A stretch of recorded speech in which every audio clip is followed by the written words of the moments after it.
uma coisa, né? Ainda mais. Quando eu já fazia o trabalho social, como eu falei, eu fazia aleatório, eu não tinha uma ordem no trabalho nem nada, né? E saía distribuindo e tudo mais. A caridade é bonito. Comecei com alguns discursos, por exemplo, na pandemia, criticando os sheiks, porque os sheiks falavam: você tá maluco, você tá se enfiando na favela, tá na onda do Covid e tudo mais, né? Os sheiks aderiram, fique em casa, né? E eu falava para eles: olha, qualquer pessoa, político, não importa quem seja, pode falar do fique em casa. Quem não tem direito de ficar em casa são os líderes religiosos. Não tem direito. Pelo seguinte, o líder religioso é aquele que estuda sobre a vida e sobre a morte. E se você aceita a vida, você tem que aceitar a morte. O líder religioso que tem medo da morte, ele não tem segurança das atitudes dele, ele não tem segurança da religiosidade dele. O líder religioso, ele não pode ter medo da morte. É um risco, é um risco. Temos que nos proteger? Temos que tomar os cuidados e a vida em primeiro lugar. Mas o líder religioso, a religião foi feita, Deus criou, para ensinar e servir. E ensinar um irmão a servir o outro. E não os líderes e a igreja ou a mesquita a ser servida. É o contrário. Não é as pessoas trabalhar para servir a mesquita. É a mesquita trabalhar para poder servir a quem precisa. Sim. E fazer um intermédio de quem tem com quem não tem e tudo mais, né? Mas aí o que acontece? Certa vez eu fui convidado para gravar um programa do canal GNT, né, com outros líderes, e lá o Padre Júlio estava nesse dia. Foi aí que eu conheci o Padre Júlio pessoalmente. Foi uma roda de bate-papo, tinha vários líderes religiosos. Era um papo sobre... Era o cunho social?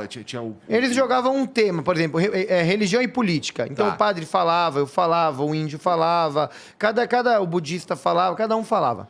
E aí nesse bate-papo, tudo mais, terminou, gravamos. Na hora de ir embora, eu perguntei pro padre que tava ali com a bengalinha dele para pegar um táxi, acho que para ir embora, né? E eu perguntei para onde ele ia. Ele falou: eu vou pro Belém. E eu falei: eu moro na Penha, eu dou carona. E aí a gente trocou o WhatsApp, foi bater no papo. E ele falou uma vez, né, de visitar o trabalho dele. E aí, assim, várias vezes eu escrevia para ele no WhatsApp: o que tem que levar? O que tem que levar? E ele vai: traz o que você quiser. É sempre, assim, muito... O padre, eu até aprendi com ele, assim, porque é muita pergunta. Você escreve uma coisa para ele, às vezes ele escreve grato. Ele é bem curto nas respostas dele, né?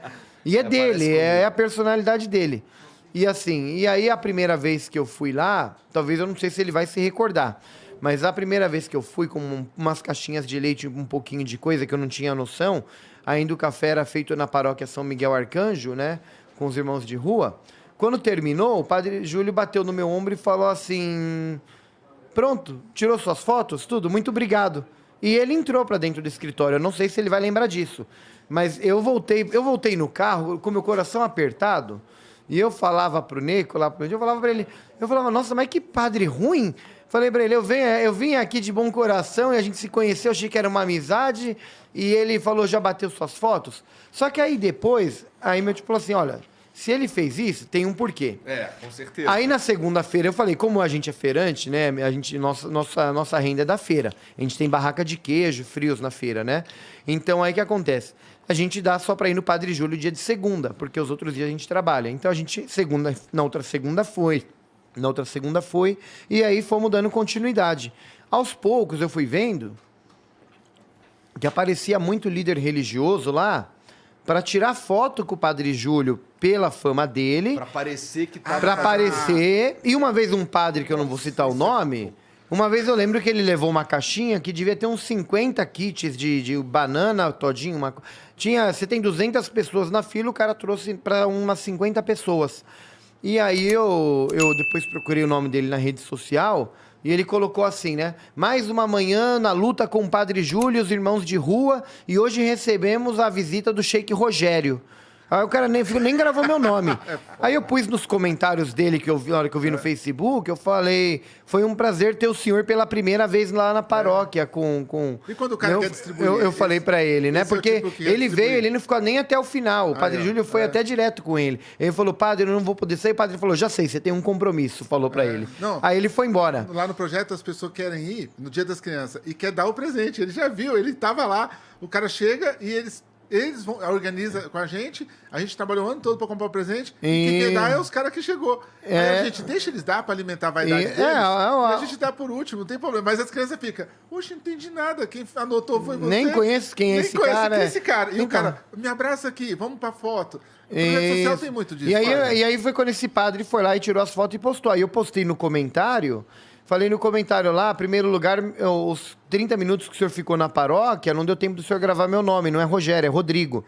E o segundo, eu falei pra ele, né, os 50 kits que o senhor levou, e não os 200, não era suficiente pra atender todo mundo. Falei pra ele. E eu coloquei comentário. E ele apagou ele apagou meu comentário e me escreveu no privado falando que ele colocava o número de kits maiores e tudo mais, que era para incentivar os paroquianos a doarem mais. E eu falei para ele uma coisa, eu falei, olha, eu não sou padre, eu não sou católico, mas eu acredito que o trabalho social não se leva com mentira. Não vai ser mentindo para os paroquianos que você vai ter progresso no teu trabalho. E eu sei que, assim, ele não me bloqueou, mas ficou no Facebook um tempo. Na campanha política, ele fez a questão de me mandar uma mensagem no privado no Facebook, que se você não tivesse me atacado naquela época, talvez agora eu faria os paroquianos votar em você. Aí eu falei pra ele, se for baseado em mentira, não precisa, muito obrigado. Né? Padre, o senhor tá 40 anos nessa luta, e o senhor deve ter que lidar com isso o tempo inteiro. Assim como o Sheik falou, assim, que na primeira vez o senhor talvez tenha sentido nele uma possibilidade. Mais um oportunista. Mais um oportunista e tal. Como é que o senhor lida com isso? Então, eu acredito que, assim, o que é a chave de toda a nossa questão é conviver com a população em situação de rua. Tudo que a gente leva, partilha, é convivência. Agora, durante a pandemia, eu sempre digo, eu procurei me alfabetizar no olhar das pessoas da rua, porque todos usando máscara, a descoberta deles da pandemia foi muito interessante. O começo da pandemia, o momento terrível daquele início, quando a cidade ficou vazia e a cidade viu a população em situação de rua. De repente, tomou tento da vida deles. Muita gente que me criticava de conviver com a população de rua, nos viu ali todos os dias com o pessoal de rua e que a gente não recuou, devem ter pensado, esse velho desgraçado continua ali. Quem sabe ele pega o Covid e desaparece. Então foi um desafio. Mas os moradores de rua, as pessoas em situação de rua, eles são capazes de perceber se o que você fala é verdade ou é mentira. Se você fala que está com eles e não está. Na bolinha do olho. Eles percebem rapidinho. Então, eles já me viram levar gás de pimenta na cara, de ser empurrado pela Guarda Civil Metropolitana, de ter que subir no carro da prefeitura para pegar as coisas deles de volta. Então, o que para mim é importante é que nesses 40 anos eu nunca mudei de lado e não quero mudar.